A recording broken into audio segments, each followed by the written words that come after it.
ರಣದೀಪ್ ಸಿಂಗ್ ಸುರ್ಜೇವಾಲಾ ಈಗ ಖಡಕ್ ಸೂಚನೆಯನ್ನು ರಾಜ್ಯ ಕಾಂಗ್ರೆಸ್ ಪಾಳ್ಯದ ನಾಯಕರಿಗೆ ಈಗ ಕೊಟ್ಟಿದ್ದಾರೆ. ಯಾಕಂದರೆ ಆ ರೀತಿಯಾದಂತಹ ಹೇಳಿಕೆಗಳನ್ನು ಕೊಡ್ತಾ ಇರೋದ್ರಿಂದ ಪಕ್ಷಕ್ಕೆ ಸಾಕಷ್ಟು ಡ್ಯಾಮೇಜ್ ಆಗುತ್ತೆ ಅನ್ನುವಂತಹ ಒಂದು ಖಡಕ್ ಸೂಚನೆಯನ್ನು ಕೊಟ್ಟಿದ್ದಾರೆ. ಯಾಕಂದರೆ ಸಾಕಷ್ಟು ಆಂತರಿಕ ಕಲಹಗಳು ಈಗ ಬಹಿರಂಗಗೊಳ್ತಾ ಇದ್ದಾವೆ. ನಮ್ಮದು ಸುಭದ್ರ ಸರ್ಕಾರ, ನಮ್ಮದು 139 ಶಾಸಕರ ಒಂದು ಐತಿಹಾಸಿಕ ಸರ್ಕಾರ ಅಂತ ಹೇಳ್ತಾ ಇದ್ದಾರೆ. ಈ ಐತಿಹಾಸಿಕ ಸರ್ಕಾರಕ್ಕೆ, ಸುಭದ್ರ ಸರ್ಕಾರಕ್ಕೆ ಕೆಲವೊಂದು ಹೇಳಿಕೆಗಳೇ ಡ್ಯಾಮೇಜ್ ಆಗ್ತಾ ಇದ್ದಾವೆ. ಹಾಗಾಗಿ ಸುರ್ಜೇವಾಲಾ ಖಡಕ್ ಸೂಚನೆ ಕೊಟ್ಟಿದ್ದಾರೆ. ಕಾಂಗ್ರೆಸ್ನಲ್ಲಿ ಸಿದ್ದು ಡಿಕೆಶಿ ಬಣದ ಮಧ್ಯೆ ಪವರ್ ಶೇರಿಂಗ್ ಫೈಟ್ ಸರ್ಕಾರ ರಚನೆ ಆದಲಿಂದನೂ ನಡೀತಾ ಇದೆ. ಒದ್ದು ಅಧಿಕಾರ ಪಡೆದಿದ್ದು ಇದೆ ಅನ್ನೋ ಮೂಲಕ ಡಿಕೆಶಿ ದೊಡ್ಡ ಮೆಸೇಜನ್ನು ಕೊಟ್ಟಿದ್ದಾರೆ. ಯಾವುದೇ ಕಾರಣಕ್ಕೂ ಡಿಕೆಶಿಗೆ ಅಧಿಕಾರ ಸಿಗದಂತೆ ಸಿದ್ದು ಟೀಮ್ ಈಗ ಮೆಗಾ ಪ್ಲಾನನ್ನೇ ಮಾಡ್ತಾ ಇದೆ. ಕೆಪಿಸಿಸಿ ಅಧ್ಯಕ್ಷ ಸ್ಥಾನದಿಂದ ಕೆಳಗಿಳಿಸಿ ಪವರ್ ಕಟ್ ಮಾಡುವಂತಹ ಟಾಕ್. ಕೆಪಿಸಿಸಿ ಅಧ್ಯಕ್ಷರು ಆಗಿದ್ದಾರೆ DCM DK ಶಿವಕುಮಾರ್. ಅದಕ್ಕಾಗಿ ಒನ್ ಮ್ಯಾನ್ ಒನ್ ಪೋಸ್ಟ್ ಅಸ್ತ್ರವನ್ನು ಜಾರಕಿಹೊಳಿ ಟೀಮ್ ಹಿಡಿದಿದೆ. ಡಿಕೆಶಿಗೆ ಸೋನಿಯಾ, ಪ್ರಿಯಾಂಕ ಬೆಂಬಲವಿದೆ. ಕೆಲ ಶಾಸಕರು ಕೂಡ ಬೆನ್ನಿಗಿರುವಂಥ ಸೂಚನೆ ಇದೆ. ಸಿದ್ದರಾಮಯ್ಯಗೆ ಹೆಚ್ಚು ಶಾಸಕರ ಬೆಂಬಲ ಇದೆ ಅಂತ ಸಿದ್ದು ಬಣ ವಾದ ಮಾಡ್ತಾ ಇದೆ. ತಮ್ಮದೇ ಶಕ್ತಿಯನ್ನು ತೋರಿಸಲಿಕ್ಕೆ ಈಗಾಗಲೇ ಪರಮೇಶ್ವರ್ ಮತ್ತು ಜಾರಕಿಹೊಳಿ ಸಜ್ಜಾಗಿದ್ದಾರೆ. ಬದಲಾವಣೆ ಅನಿವಾರ್ಯವಾದರೆ ಸಿದ್ದು ಬಲ ಪಡೀಲಿಕ್ಕೆ ಪರಂ ಇಲ್ಲಿ ಪ್ಲಾನ್ ಮಾಡ್ತಾ ಇದ್ದಾರೆ. ಇಲ್ಲಿ ಪರಮೇಶ್ವರ್ ಮತ್ತು ಸತೀಶ್ ಜಾರಕಿಹೊಳಿಯವರ ಸೈಲೆಂಟ್ ಸೀಕ್ರೆಟೇ ಗೊತ್ತಾಗಲ್ಲ. ರಾಜಕೀಯದಲ್ಲಿ ಸಾಕಷ್ಟು ಸೈಲೆಂಟಲ್ಲೇ ಇರ್ತಾರೆ, ಮಾತು ಕಡಿಮೆ, ಅದರ ಕೆಲಸ ಜಾಸ್ತಿ ಆಗ್ತಾ ಇರುತ್ತೆ. ಹೈಕಮಾಂಡ್ಗೆ ಎಲ್ಲ ಮಾಹಿತಿಯನ್ನು ಕೂಡ ಕೊಡ್ತಾ ಇರ್ತಾರೆ. ಯಾಕಂದರೆ ಸಿದ್ದರಾಮಯ್ಯನವ್ರದ್ದು ಒಂದು ಬಣ ಆದರೆ DK ಶಿವಕುಮಾರ್ದು ಮತ್ತೊಂದು ಬಣ. ಈ ಸತೀಶ್ ಜಾರಕಿಹೊಳಿ ಸಿದ್ದರಾಮಯ್ಯನವ್ರ ಬಣದಲ್ಲೇ ಗುರುತಿಸ್ಕೊಂಡಿದ್ದಾರೆ. ರಾಜಣ್ಣ ಕೂಡ, MB ಪಾಟೀಲ್ ಕೂಡ ಗುರುತಿಸ್ಕೊಂಡಿದ್ದಾರೆ. ಆದರೆ ಪರಮೇಶ್ವರ್ ಯಾವ ಬಣದಲ್ಲೂ ಗುರುತಿಸ್ಕೊಂಡಿಲ್ಲ. ಅವರೊಂಥರ ತಟಸ್ಥ ಬಣ ಅವರು. ಹಾಗಾಗಿ ಈಗ KPCC ಅಧ್ಯಕ್ಷ ಸ್ಥಾನದಿಂದ DK ಶಿವಕುಮಾರ್ನ ಕೆಳಗಿಳಿಸಿ ಅವರ ಪವರನ್ನು ಕಟ್ ಮಾಡಿ ಒಂದಿಷ್ಟು ಅವ್ರನ್ನ ಕುಗ್ಗಿಸಬೇಕು ಅನ್ನುವಂತಹ ಒಂದಿಷ್ಟು ಇಂಗಿತ ಇಲ್ಲಿ ಸಿದ್ದು ಬಣದಲ್ಲಿ ಖಂಡಿತವಾಗ್ಲೂ ಕೂಡ ಇದ್ದೇ ಇದೆ. ಹಾಗಾಗಿ ಸಿದ್ದರಾಮಯ್ಯಗೆ ಹೆಚ್ಚು ಶಾಸಕರ ಬೆಂಬಲವಿದೆ. ಸಿದ್ದರಾಮಯ್ಯಗೆ ಸಹಜವಾಗಿ ಇದ್ದೇ ಇದೆ. ಯಾಕಂದರೆ ಒಂದು ಅಹಿಂದ ಟೀಮ್ ಅವರ ಹಿಂದೆ ನಿಂತು ಕೆಲಸ ಮಾಡ್ತಾ ಇದೆ. ಹಾಗಾಗಿ ಇಲ್ಲಿ ಬಹಳ ಮುಖ್ಯವಾಗಿ 4-man ಆರ್ಮಿ ಡಿನ್ನರ್ ಮೀಟಿಂಗ್ ಬಳಿಕ ಈಗ ಪಾರ್ಟಿ, ಒಂದಿಷ್ಟು ದಲಿತ ಸಚಿವರು, ಶಾಸಕರಿಗೆ ಡಿನ್ನರ್ ಪಾರ್ಟಿ ಆಯೋಜನೆ ಆಗಿತ್ತು. ಅದಾದಮೇಲೆ ಆ ಪಾರ್ಟಿಗೆ ಈಗಾಗಲೇ ಕಾಂಗ್ರೆಸ್ ಹೈಕಮಾಂಡ್ ಬ್ರೇಕ್ ಹಾಕಿದೆ. ಒಂದಿಷ್ಟು ಸಂಚಲನ ಸೃಷ್ಟಿಯಾಗ್ತಾ ಇದೆ. ಸಹಜವಾಗಿ DK ಶಿವಕುಮಾರ್ ಮೇಲೆ ಪರಮೇಶ್ವರ್ ಇರ್ಬೋದು, ಸತೀಶ್ ಜಾರಕಿಹೊಳಿ ಇರ್ಬೋದು, ಮುನಿಸ್ಕೊಂಡಿರುವಂಥದ್ದು ಅದು ಜಗಜ್ಜಾಹೀರಾಗಿ ಹೋಗಿದೆ. ಈ ಬಗ್ಗೆ ಹೆಚ್ಚಿನ ಡೀಟೇಲ್ಸನ್ನು ಡೆಸ್ಕ್ ಲೈವಿಂದ ಜಾಯ್ನ್ ಆಗ್ತಾ ಇದ್ದಾರೆ ನಮ್ಮ ಪೊಲಿಟಿಕಲ್ ರಿಪೋರ್ಟರ್ ಹನುಮಂತ ದುರ್ಗದ್ದು. ಹನುಮಂತ್, ಬಹಳ ಮುಖ್ಯವಾಗಿ ಮೂರೂ ಪಕ್ಷದಲ್ಲಿ ಸಾಕಷ್ಟು ಭಿನ್ನಾಭಿಪ್ರಾಯಗಳು, ಒಳಬೇಗುದಿಗಳು ಕೂಡ ಇದ್ದೇ ಇರ್ತವೆ. ಬಹಳ ಮುಖ್ಯವಾಗಿ ಆಡಳಿತಾರೂಢ ಕಾಂಗ್ರೆಸ್ ಪಕ್ಷದಲ್ಲಿ ಮುಖ್ಯಮಂತ್ರಿ ಆಗಬೇಕು ಅನ್ನುವಂತಹ ವಿಚಾರದ ಜೊತೆಗೆ ಪವರ್ ಶೇರಿಂಗ್ ಆಗುತ್ತಾ ಅನ್ನುವಂತಹ ಚರ್ಚೆಯೂ ಕೂಡ ಆಗ್ತಾ ಇದೆ.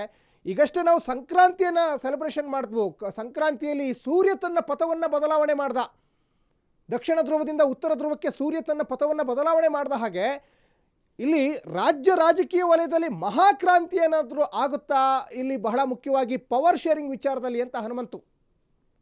ಖಂಡಿತ ಸಚಿನ್, ಈ 2025 ವರ್ಷ ಏನಿದೆ, ಪ್ರಾರಂಭದಲ್ಲೇ ಮೂರೂ ಪಕ್ಷಗಳಲ್ಲಿ ಅಂದರೆ ಕಳೆದ ವರ್ಷ ಇದ್ದಂತಹ ಭಿನ್ನಾಭಿಪ್ರಾಯ ಏನಿದೆ ಅದು ಈ ವರ್ಷ ಹೆಚ್ಚೆಚ್ಚು ಆಗುವಂಥ ಸಾಧ್ಯತೆಗಳು ಹೆಚ್ಚಿರುವಂಥದ್ದು. ಅದು BJPಯಲ್ಲಾಗಿರ್ಬೋದು, ಆಡಳಿತ ಪಕ್ಷವಾದಂತಹ ಕಾಂಗ್ರೆಸ್ನಲ್ಲಾಗಿರ್ಬೋದು, ಮತ್ತು JDSನಲ್ಲಿ ತನ್ನದೇ ಆದಂತಹ ಒಂದಷ್ಟು ಅಭಿಪ್ರಾಯಗಳು, ಭಿನ್ನಾಭಿಪ್ರಾಯಗಳ ನಡುವೆ ಇರುವಂಥದ್ದು. ಆಂತರಿಕವಾಗಿ ಮೂರು ಪಕ್ಷಗಳಲ್ಲೂ ಕೂಡ ಶಾಸಕರೆಲ್ಲರೂ ಕೂಡ ಒಂದಲ್ಲ ಒಂದು ಬೇಸರ, ಮುನಿಸು, ಅಸಮಾಧಾನವನ್ನು ಇಟ್ಕೊಂಡಿರುವಂಥದ್ದು. ಇದರ ನಡುವೆನೂ ಕೂಡ ಕಳೆದ ವರ್ಷದ ಪ್ರಾರಂಭದಲ್ಲೇ ಅಧಿಕಾರ ಹಂಚಿಕೆ ಸೂತ್ರದ ವಿಚಾರಕ್ಕೆ ಕಾಂಗ್ರೆಸ್ನಲ್ಲಿ ಸಾಕಷ್ಟು ಜಟಾಪಟಿ ನಡೀತಾ ಇತ್ತು. ಅದರಲ್ಲೂ ಕೂಡ ಪ್ರಮುಖವಾಗಿ ತಾರ್ಕಿಕ ಹಂತಕ್ಕೆ ತೆಗೆದುಕೊಂಡು ಹೋಗುವಂಥ ಲೆಕ್ಕಾಚಾರದಲ್ಲಿ ಅನೇಕ ರೀತಿಯ ಚರ್ಚೆಗಳು, ಬೆಳವಣಿಗೆಗಳು ಆಗ್ತಾ ಇರುವಂಥದ್ದು.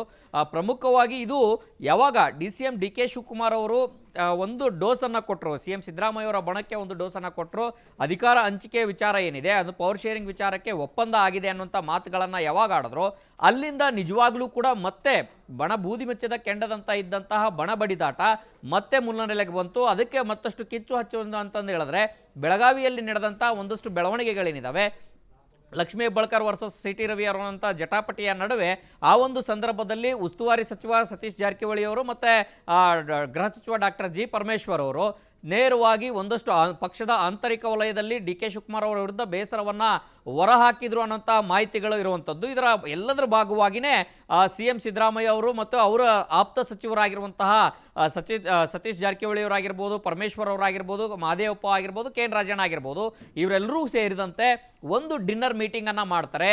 ಈ ಡಿನ್ನರ್ ಮೀಟಿಂಗ್ ಏನಿದೆ ಇಡೀ ಕಾಂಗ್ರೆಸ್ನಲ್ಲಿ ಇಡೀ ರಾಜಕೀಯ ಸಂಚಲನವನ್ನು ಮೂಡಿಸಿದ್ರೆ ಅಂದರೆ ತಪ್ಪಾಗ್ಲಿಕ್ಕಿಲ್ಲ. ಆ ಕಾರಣಕ್ಕಾಗಿಯೇ ವಿದೇಶಿ ಪ್ರವಾಸದಲ್ಲಿದ್ದಂತಹ DCM ಡಿ ಕೆ ಶಿವಕುಮಾರ್ ಅವರು ನೇರವಾಗಿ ಹೈಕಮಾಂಡ್ ಅಂಗಳಕ್ಕೆ ಹೋಗಿ ಈ ಒಂದು ಬೆಳವಣಿಗೆ ಏನಿದೆ ಇದಕ್ಕೆ ಒಂದು ದೂರನ್ನು ಕೊಡುವಂಥ ಕೆಲಸವನ್ನು ಮಾಡ್ತಾರೆ. ಅಷ್ಟು ಮಾತ್ರ ಅಲ್ಲ, ಈ ಒಂದು ನಡುವೆ ಪರಮೇಶ್ವರ್ ಅವರ ಆಯೋಜನೆ ಮಾಡಿದಂಥ ದಲಿತ ಸಮುದಾಯದ ಶಾಸಕರ ಸಚಿವರ ಸಭೆ ಏನಿದೆ, ಡಿನ್ನರ್ ಮೀಟಿಂಗ್ ಏನಿದೆ, ಅದಕ್ಕೂ ಕೂಡ ಬ್ರೇಕ್ ಹಾಕುವಂಥ ಎಲ್ಲ ಬ್ರೇಕ್ ಹಾಕಿಸೋದಕ್ಕೆ ಡಿ ಕೆ ಶಿವಕುಮಾರ್ ಅವರು ಸಕ್ಸಸ್ ಆಗ್ತಾರೆ. ಆದರೆ ಡಿ ಕೆ ಶಿವಕುಮಾರ್ ಅವರು ಒಂದು ಕಡೆಗೆ ಸಕ್ಸಸ್ ಆದರೆ ಮತ್ತೊಂದು ಕಡೆಗೆ ಪರಮೇಶ್ವರ್ ಅವರು, ಕೆ ಎನ್ ರಾಜಣ್ಣ ಅವರು ತಮ್ಮ ಮುನಿಸನ್ನು ಮುಂದುವರಿಸಿರುವಂಥದ್ದು ಮತ್ತು ನೇರವಾಗಿ ನಾವು ಡಿನ್ನರ್ ಮೀಟಿಂಗ್ಗಳನ್ನು ಮಾಡುವಂಥದ್ದಾಗಿರ್ಬೋದು ಅಥವಾ ಸಮುದಾಯದ ವಿಚಾರಗಳನ್ನು ಚರ್ಚೆ ಮಾಡುವಂಥ ಸಂದರ್ಭದಲ್ಲಿ ಯಾರಾದರೂ ತಡೆದ್ರೆ ಅದನ್ನು ನಾವು ಸಹಿಸೋಲ್ಲ ಅನ್ನುವಂಥ ಬಹಿರಂಗವಾದಂಥ ಅಸಮಾಧಾನದ ಮಾತುಗಳನ್ನು ಆಡಿದ್ದಾರೆ. ಅಷ್ಟೇ ಅಲ್ಲದೆ ನೇರವಾಗಿ ಸಭೆಗಳಿಗೆ ಗೈರಾಗುವಂಥ ಮೂಲಕ ಏನು ಜೈ ಭೀಮ್ ಜೈ ಭಾರತ್ ಸಂವಿಧಾನ ಪೂರ್ವ ತಯಾರಿಯ ಸಭೆ ಏನು ನಡೆದಿತ್ತು ಮೊನ್ನೆ, ಆ ಸಭೆಗೂ ಬರೋದೇ ಗೈರಾಗುವ ಮೂಲಕ ನೇರವಾಗಿ ಸುರ್ಜೇವಾಲಾ ಅವರ ಮುಂದೆನೂ ಕೂಡ ಒಂದಷ್ಟು ಅಸಮಾಧಾನ ಹೊರಹಾಕುವಂಥ ಕೆಲಸವನ್ನು ಇಬ್ಬರೂ ಕೂಡ ಮಾಡಿದ್ರು.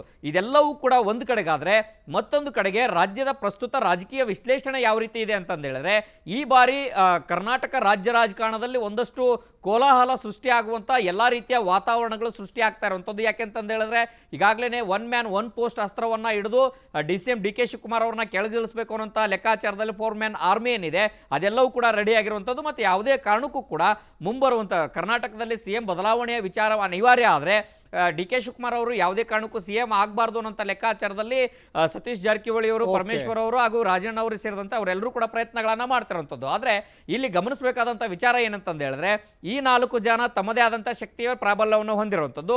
Same time DCM D K Shivakumar ಅವರು ಕೂಡ ಹೈಕಮಾಂಡ್ ಮಟ್ಟದಲ್ಲೂ ಕೂಡ ಚೆನ್ನಾಗಿರುವಂಥದ್ದು ಮತ್ತು ರಾಜ್ಯದಲ್ಲೂ ಒಂದಷ್ಟು ಶಾಸಕರ ಬೆಂಬಲದೊಂದಿಗೆ ತಮ್ಮದೇ ಪ್ರಾಬಲ್ಯವನ್ನು ಇಟ್ಕೊಂಡು ಕರ್ನಾಟಕದ ರಾಜಕಾರಣದ ಮುಂದಿನ ರಾಜಕೀಯ ಚಿತ್ರಣ ಯಾವ ರೀತಿ ಆಗುತ್ತೆ ಅನ್ನುವಂಥದ್ದು ಸಾಕಷ್ಟು ಕುತೂಹಲವನ್ನು ಮೂಡಿಸಿರುವಂಥದ್ದು. ಸಚಿನ್, ಬಹಳ ಮುಖ್ಯವಾಗಿ ಇಲ್ಲಿ ಡಿ ಕೆ ಶಿವಕುಮಾರ್ ವಿದೇಶದಲ್ಲಿದ್ದಂಥ ಸಂದರ್ಭದಲ್ಲಿ, ಅಂದರೆ ಡಿ ಕೆ ಶಿವಕುಮಾರ್ ಅನುಪಸ್ಥಿತಿಯಲ್ಲಿ ಇಲ್ಲಿ ಸತೀಶ್ ಜಾರಕಿಹೊಳಿ ಒಂದು ಮೀಟಿಂಗನ್ನು ಮಾಡ್ತಾರೆ.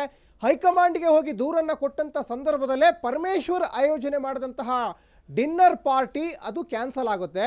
ಅಷ್ಟು ಸುಲಭಕ್ಕೆ KPCC ಅಧ್ಯಕ್ಷ ಸ್ಥಾನದಿಂದ ಕೆಳಗಿಳಿಸಲಿಕ್ಕೆ ಸಾಧ್ಯ ಆಗ್ತದೆ. ಯಾಕಂದರೆ ಸೋನಿಯಾ ಗಾಂಧಿಯವರು, ರಾಹುಲ್ ಗಾಂಧಿಯವರು ಇವ್ರನ್ನ ಭಾಳ ಒಂದು ಸಂಘಟನಾ ಚತುರ ಅಂತ ಒಪ್ಕೊಂಡ್ಬಿಟ್ಟಿದ್ದಾರೆ. ಇಡೀ ದೇಶದಾದ್ಯಂತ ಕಾಂಗ್ರೆಸ್ ಪಕ್ಷ ಎಲ್ಲೇ ಒಂದು ಕಷ್ಟದಲ್ಲಿದ್ದಾಗ, ಸಂದಿಗ್ಧ ಪರಿಸ್ಥಿತಿಯಲ್ಲಿದ್ದಾಗ ಅಲ್ಲಿ ಹೋಗಿ ಎದೆ ಕೊಟ್ಟು ನಿಲ್ಲುವಂಥದ್ದು ಡಿ ಕೆ ಶಿವಕುಮಾರ್. ಅಷ್ಟು ಸುಲಭವಾಗಿ ಡಿ ಕೆ ಶಿವಕುಮಾರ್ನ ಆ ಸ್ಥಾನದಿಂದ ಕೆಳಗಿಳಿಸಕ್ಕೆ ಸಾಧ್ಯ ಆಗುತ್ತಾ? ಹೈಕಮಾಂಡ್ ಇದಕ್ಕೆ ಒಪ್ಪುತ್ತಾ ಅಂತ ಹನುಮಂತು? ಸಚಿನ್, ನಾನು ಅದೇ ಈ ಮಾತನ್ನು ಹೇಳ್ತಾ ಇದ್ದೆ. ಈ ಎರಡೂ ಬಣಗಳೇನಿದ್ದಾವೆ, CM ಸಿದ್ದರಾಮಯ್ಯ ಅವ್ರ ಬಣ ಆಗಿರ್ಬೋದು ಮತ್ತು ಪ್ರತ್ಯೇಕವಾಗಿ ವೈಯಕ್ತಿಕವಾಗಿ ನಾಯಕರನ್ನ ತೆಗೆದುಕೊಂಡ್ರೆ ತಮ್ಮದೇ ಆದಂತಹ ಪ್ರಾಬಲ್ಯವನ್ನು ಎಷ್ಟೂ ಜನ ನಾಯಕರ ಇಟ್ಕೊಂಡಿರುವಂಥದ್ದು. DCM ಡಿ ಕೆ ಶಿವಕುಮಾರ್ ಅವರು ಕರ್ನಾಟಕ ಕಾಂಗ್ರೆಸ್ಸನ್ನು ಗೆಲುವಿನ ದಡ ಸೇರಿಸಲಿಕ್ಕೆ ತಮ್ಮದೇ ಆದಂತಹ ಕೊಡುಗೆಯನ್ನು ಕೊಟ್ಟಿದ್ದಾರೆ ಮತ್ತು ತನು ಮನ ಧನದಿಂದ ಎಲ್ಲವೂ ಕೂಡ ಸಮರ್ಪಣೆ ಮಾಡಿದ್ದೇವೆ ಅನ್ನೋಂಥ ವಾದವನ್ನು ಈಗಲೂ ಕೂಡ DCM ಡಿ ಕೆ ಶಿವಕುಮಾರ್ ಇಡ್ತಾ ಇರುವಂಥದ್ದು. ಸೇಮ್ ಟೈಮ್ ಹೈಕಮಾಂಡ್ ನಾಯಕರು ಕೂಡ ತಮ್ಮದೇ ಆದಂತಹ ಹಿನ್ನೆಲೆಯಲ್ಲಿ ಒಂದಷ್ಟು ಡಿ ಕೆ ಶಿವಕುಮಾರ್ ಅವ್ರನ್ನೂ ಕೂಡ ಒಂದಷ್ಟು ಅವರನ್ನು ಕೂಡ ವಿಶ್ವಾಸದಲ್ಲಿ ಇಟ್ಕೊಳ್ಳುವಂಥ ಕೆಲಸವನ್ನು ಮಾಡ್ತಾ ಇರುವಂಥದ್ದು. ಆದರೆ ಇಲ್ಲಿ ಒಂದು ಗಮನಿಸಬೇಕಾದ ವಿಚಾರ ಏನಂತಂದು ಹೇಳಿದ್ರೆ, ಮುಂದೆ ಏನಾದರೂ ಇಲ್ಲಿ CM ಸಿದ್ದರಾಮಯ್ಯ ಬಣದಿಂದ ಅಸ್ತ್ರ ಪ್ರಯೋಗ ಆಗ್ತಾ ಇರೋವಂಥದ್ದು ಏನಂತಂದು ಹೇಳಿದ್ರೆ, ಕಾಂಗ್ರೆಸ್ನಲ್ಲಿ ಮಾಡಿರುವಂತಹ ನಿರ್ಣಯ ಏನಿದೆ, ಒಬ್ಬರಿಗೆ ಒಂದು ಹುದ್ದೆ ಅನ್ನುವಂಥದ್ದಿದೆ, ಆ ನಿಯಮ ಜಾರಿ ಆಗಬೇಕು ಅನ್ನೋಂಥ ಒತ್ತಡವನ್ನು ಸತೀಶ್ ಜಾರಕಿಹೊಳಿ ಅವರು, ಕೆ ಎನ್ ರಾಜಣ್ಣ ಅವರು, ಪರಮೇಶ್ವರ್ ಅವರು ಸೇರಿದಂತೆ CM ಸಿದ್ದರಾಮಯ್ಯ ಅವರು ಬಣದವರು ಮಾಡ್ತಾ ಇರೋವಂಥದ್ದು. ಆದರೆ ಪಕ್ಷದಲ್ಲಿ ಶಿಸ್ತು ಮುಖ್ಯ, ಬಹಿರಂಗವಾಗಿ ಯಾವುದೇ ರೀತಿಯ ಮಾತುಗಳನ್ನು ಆಡಬಾರ್ದು. ಅಂತಿಮವಾಗಿ KPCC ಅಧ್ಯಕ್ಷರ ಬದಲಾವಣೆ ಮತ್ತು CM ಬದಲಾವಣೆಯ ವಿಚಾರ ಹೈಕಮಾಂಡ್ ತೀರ್ಮಾನ ಮಾಡುತ್ತೆ ಅನ್ನೋಂಥ ಮಾತು ಆಡೋದ್ರ ಜೊತೆಗೆ ಸುರ್ಜೇವಾಲಾ ಅವರು ಕೂಡ ಒಂದು ಮಾತನ್ನು ಹೇಳ್ತಾರೆ. KPCC ಅಧ್ಯಕ್ಷರ ಬದಲಾವಣೆ ಏನಿದೆ, ಆ ಒಂದು ಬದಲಾವಣೆ ಕೆಲವೊಂದು ಮಾನದಂಡ ಏನಿದೆ, ಒಬ್ಬರಿಗೆ ಒನ್ ಮ್ಯಾನ್ ಒನ್ ಪೋಸ್ಟ್ ನಿಯಮ ಏನಿದೆ, ಕೆಲವೊಂದು ವಿಶೇಷ ಸಂದರ್ಭಗಳಲ್ಲಿ ಕೂಡ ಅದು ಇಂಪ್ಲಿಮೆಂಟ್ ಆಗದೇ ಇರಬಹುದು ಅನ್ನೋಂಥ ಪರೋಕ್ಷ ಸುಳುವನ್ನೇ ಕೊಟ್ಟಿರುವಂಥದ್ದು. ಆದರೆ ಇಲ್ಲಿ ಗಮನಿಸಬೇಕಾದಂಥ ವಿಚಾರ ಏನಂತಂದು ಹೇಳಿದ್ರೆ, ಡಿ ಕೆ ಶಿವಕುಮಾರ್ ಅವರು ಕೂಡ ಕಳೆದ ಸುವರ್ಣಸೌಧದಲ್ಲಿ ನಡೆದಂಥ ಅಧಿವೇಶನದ ಸಂದರ್ಭದಲ್ಲಿ ಹೇಳಿದ್ರು, ತಮ್ಮ ಅಧಿಕಾರವನ್ನು ಅಧಿಕಾರವನ್ನು ಪಡೆದಂಥ ಘಟನೆಯನ್ನು ಕೂಡ ಮೆಲುಕು ಹಾಕಿದ್ರು.